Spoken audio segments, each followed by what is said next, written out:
एक बार एक आदमी को अपने गार्डन में टहलते हुए किसी टहनी से लटकता हुआ एक तितली का कोकून दिखाई पड़ा। अब हर रोज वो आदमी उसे देखने लगा और एक दिन उसने नोटिस किया कि उस कोकून में एक छोटा सा छेद बन गया है।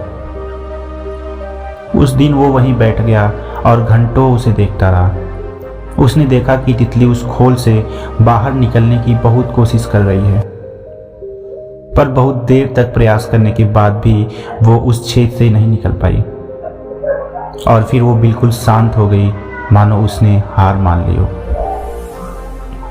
इसलिए उस आदमी ने निश्चय किया कि वो उस तितली की मदद करेगा।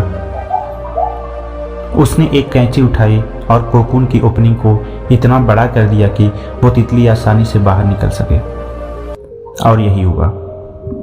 तितली बिना किसी संघर्ष के आसानी से बाहर निकल आई, पर उसका शरीर सूजा हुआ था और पंख सूखे हुए थे। वो आदमी तितली को ये सोचकर देखता रहा कि वो किसी भी वक्त अपने पंख फैलाकर उड़ने लगेगी, पर ऐसा कुछ भी नहीं हुआ। इसके विपरीत बेचारी तितली कभी उड़ ही नहीं पाई और उसने अपनी बाकी की जिंदगी इधर उधर घिसटते हुए बितानी पड़ी।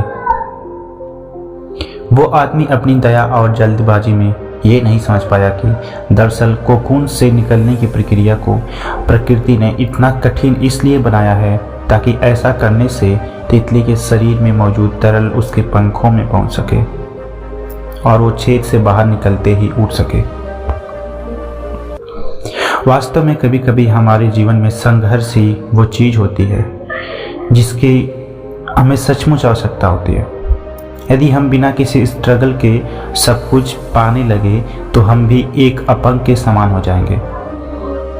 बिना परिश्रम और संघर्ष के हम कभी भी उतने मजबूत नहीं बन सकते जितनी हमारी क्षमता है। इसलिए जीवन में आने वाले कठिन पलों को सकारात्मक दृष्टिकोण से देखिए। वो आपको कुछ ऐसा सिखा जाएंगे जो आपकी ज़िंदगी की उड़ान को पॉसिबल बना पाएंगे।